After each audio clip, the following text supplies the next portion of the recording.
This is Bits and Bobs with Kits and Bits and your host Lynette Delane.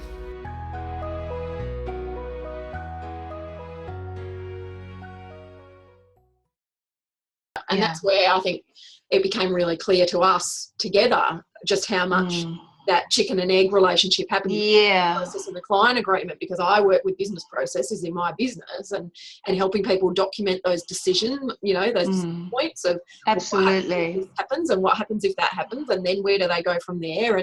And that really became clear to both of us as we were working through my client agreement and go, oh, hang on a minute, I hadn't thought about that. What if they don't give me all the files, or what if they don't, send it to me by the date that's defined? Then, and I think that then what question, all those if-then statements become really integral to building a good client agreement and a good business process.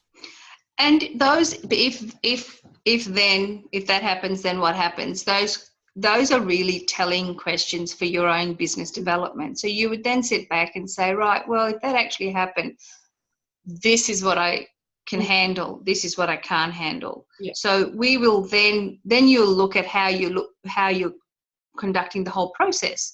And that process, you'll try and mitigate what you can't really cope with, and work hard to deliver that which you can cope with. Because I don't care what anybody says, business is, working for yourself is difficult.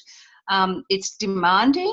You can, because it's you and you alone, your processes will change as you grow, as your services grow. Different people you meet, you might decide to design a different service. So that's the other thing to really remember with business legals, like client agreements and terms and conditions, is that they're really just like, they'll guide you through your business. So if you look back, if you consistently updated your client agreements and terms and conditions over 10 years and look back at each time you upgraded, say you did it every 2 years, you had it reviewed and rewritten, you'll see where your business has grown, where it's stepped back, where you've developed, where you haven't been so successful, what has worked, what hasn't worked. And most importantly, you'll get a really good indication of your client profile. Because you'll go back and you'll see who you worked with, where it worked, why it worked, what you should continue with, what didn't work and what you shouldn't continue with, and the kind of client that you want to be speaking to. Because you do really, we do a lot of work on target markets and and all of that, but your client agreement actually says this is it in this little circle, doesn't it? And I think too, you provide your clients with a big service because you are asking them to be accountable.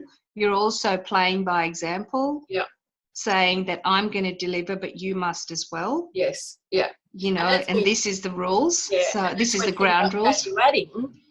Becomes visible, doesn't it? Because quite often we're value adding in the background and nobody actually knows that we've done extra, unless we tell them, oh, by the way, I did all this extra.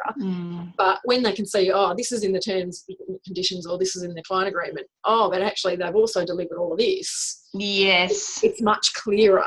And it's better for you as a business, because then you can quantify, you see the value very much and they see it. You see, we are also consumers. So when somebody does something for us without actually pointing out that it's an addition or an extra, or look, I'll do it for you, I don't usually, and then you've actually in a follow-up email listed the additional stuff you've done because you chose to, it's at every opportunity you are creating value in your business. Even if you may not have charged for that extra work, but you have communicated that value to the client. So the next time, if it goes into the invoice, so be it, but it's very justified. But if you don't talk about it, you can kiss that money goodbye, or that opportunity goodbye. No, I think that's a really good point. We're going to. We tend to do that. In startups we tend to do that. We just want to grow our businesses and we want to please, and it's a hard space, but it can be managed. No, that's fantastic. And I think it's an important discussion to have, because there's so many startups in particular, one person that legals are just so, unless they're worrying about, insurance and legals from going to a market store, food poisoning, those sorts of things they might be worried about. But just a sort of standard business service like I operate, where there's no, sort of no one's going to come back to me and go, oh, your template's ruined my life. Yeah. No, but that's right. And the thing is that business, unfortunately, legals, have there's a perception when you say the word legals that it's something difficult and it's difficult, it's aggressive almost, it's it's unkind, it's not going to people don't want to talk about it, it's going to lead to conflict rather than collaboration. It's all about but actually these are things in your business that are very simple, and it's actually only a couple of things that you need drafted well. You need someone who can actually pick your business apart process-wise and put it into a document that carries your voice, that speaks in the language of your client, so everybody's clear, and then that person, that business owner, is educated about where at various points to use it, so you have this client agreement or your business terms and conditions. Part of my work is also, now you have it, these are the different things that you need to do with it, or you should do with it, or would you, if you did it, you'd find it's a lot easier for you. And I think we're going to have that in the next chat. Yes, but in a nutshell, it is actually a multi-purpose document. Yes. It's not just this agreement that you shove away once it's done. You actually do have it as as almost like a bit of a bridge between you and the client. Some people call it a shield. I don't think you need a shield.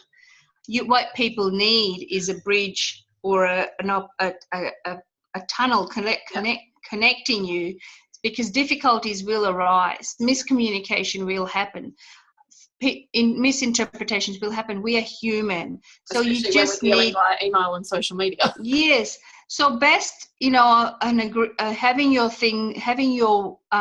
processes in a client agreement or a business terms and conditions. It provides you with that platform to come back to something and say, hey, this was in it. Can we talk about it? And then again, big reminder, it is your agreement, it is your terms and conditions.